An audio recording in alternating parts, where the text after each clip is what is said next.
Hello, what's up mga kautang? Welcome back dito sa aking channel, no? So, for today's video, ibabahagi ko sa inyo mga kautang, itong utangan online na nag-o-offer ng sabi dito sa kanilang platform is 2,000 hanggang 35,000 pesos. So, sa video na to, no, pag-uusapan natin yan at i-share ko sa inyo kung magkano nga ba yung offer sa akin ng utangan nito. Kasi alam naman natin mga kautang na kapag tayo po ay first time nangungutang or talagang wala po talagang utangan online na nag-o-offer agad ng 35,000, 20,000 sa unang hiram. So, magsisimula po muna tayo sa small amount at yan yung pag-uusapan natin at ibabahagi ko kung magkano yung interest na ipapatong ng utangan na ito. And then, ito na nga, pagkabungad pa lang dito, is talagang makikita nyo na kung pasok kayo sa utangan na ito.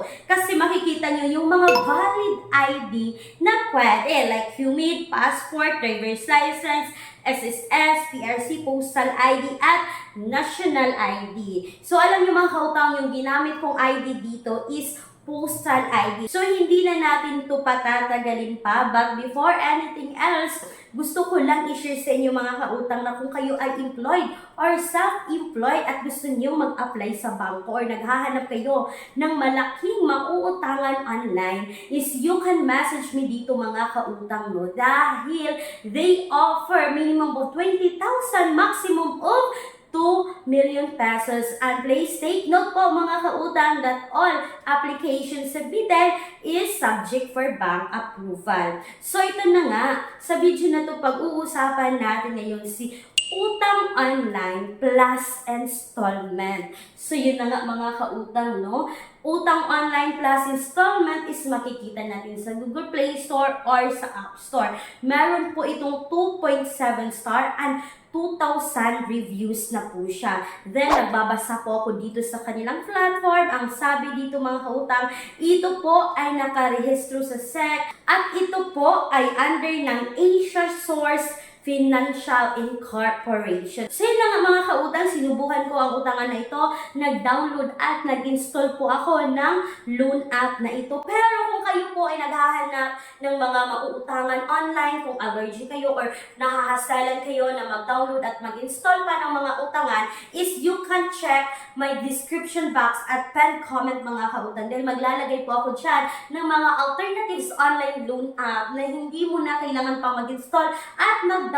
At ang napakaganda nito is subok na ng utangan online. So you can check it out. And then ito na nga, no, nag-install ako ng kanilang app. As usual mga kautang, kailangan po nilang i-access. So kailangan nilang i-access yung installed application natin, yung camera, yung mobile device, yung location natin. At pagkatapos niyan, ito na yung bubungan. As you can see sa screen, utang online and shopping loan. So they offer 3,000 to 50,000. So doon sa kanilang platform is 2,000 to 35,000. So, dito na naman sa kanila na talagang, pagkatapos mo mag-install is nagsasabing 3,000 to 50,000. So, tumaan siya. So, tingnan natin kung talaga nga bang maaasahan to. So, apply now. So, kailangan natin maglagay dito ng ating active mobile number kasi nga magsisend sila dito ng OTP code. And then, mga kautang, pagkatapos niyan is kailangan natin mag-create dito ng password. Kasi kapag maglalagin tayo is ilalagay na lang natin diretso yung password. And then,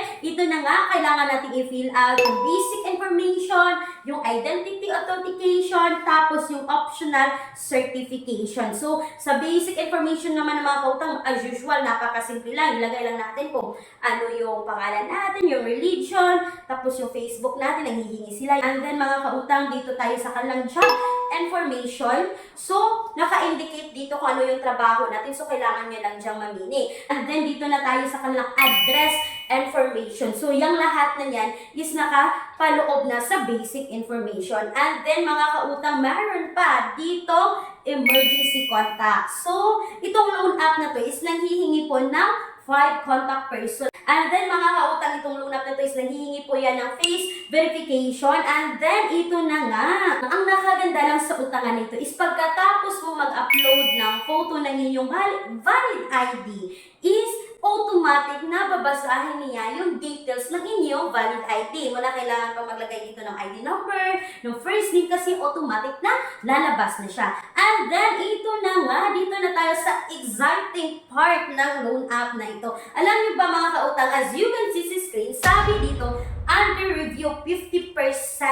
So mga kautang, nagantay po ako ng ilang araw dito kasi nagsasabi siya under review. Pero at the end po ng aking application dito kay Utangan Online is nag-auto-reject siya mga kautang. No? So, take note, nag-auto-reject siya. Hindi ko po nakita yung buong detalye ng offer nila sa akin mga kautang. Kasi nga, may mga Utangan Online mga kautang na mag-i-evaluate muna sila ng mga detalye ibinigay mo sa kanila bago kayo or bago mo makita yung buong details. Pero, may mga Utangan Online din naman na makikita mo lahat ng details bago mo mag-proceed yung loan app. Pero para sa akin, mas maganda na yung Utangan Online na makikita mo lahat ang buong detalye ng loan bago mo mag-proceed kaysa itong utangan na ito na wala kang kaalaman ng mga detalye. So, mag-antay ka muna mga kautang, no, kung magkano yung ma-receive mo dito. Pero mga kautang, nagbabasa naman po ako ng mga reviews ng mga na talagang nakasubok ng umutang dito, no. So, ang sabi dito mga kautang, ito po ay review noong April 10,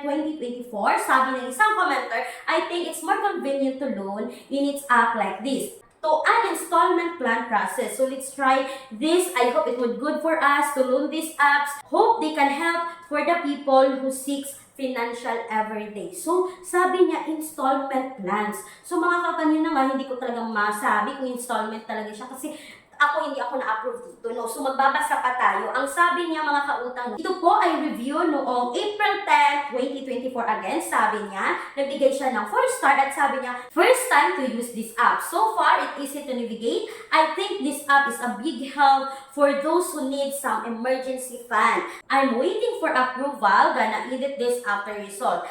Update. So, mga kautang, nabigay na siya ng 4 star kahit hindi pa siya na-approve dito. And then, alam nyo ba, may nakasunod siyang message. Sabi na, update. Rejected. It's okay. Gonna try after 7 days. So, yun na. Reject din tong isang commenter na ito. So, try pa natin mga kautang, no? Baka makahanap talaga tayo dito nung nagbibigay talaga ng mga loan details. Kasi so far, may mga utangan online na makikita natin sa Google Play Store na pwede natin basahin yung mga reviews nila kasi makikita natin yung mga talagang legit na reviews. At mga kautang, ito lang masasabi ko, no? Huwag agad-agad maniniwala sa mga nagbibigay ng mga 5 star agad. Babasahin niyo talaga muna kung talagang totoong review or hindi. Kasi may mga, alam niyo mga kautang, may mga utangan naman online or makikita natin reviews online na ang gaganda po ng mga reviews pero talagang binabayaran lang para magbigay ng magandang reviews sa utangan online para tumaas yung ratings niya. So ito na nga mga kautang, may nabasa na ako, take ito na halong yung loan details. It was given also no April 10, 2024. Ang sabi niya mga kautang, first time to use this app, required to give star review when my loan is on process, not yet approved. Yes ma'am, totoo po itong sabi ni ma'am. Kasi kahit hindi pa na-approve yung loan mo, is kailangan mo lang mabibigay ng reviews. Sabi niya, I will edit once my loan has a progress. Sabi niya sa baba, that a loan offer of 4,000 for 14 days. Service fee is 1,400. First payment is 2,030. Second payment is 2,020.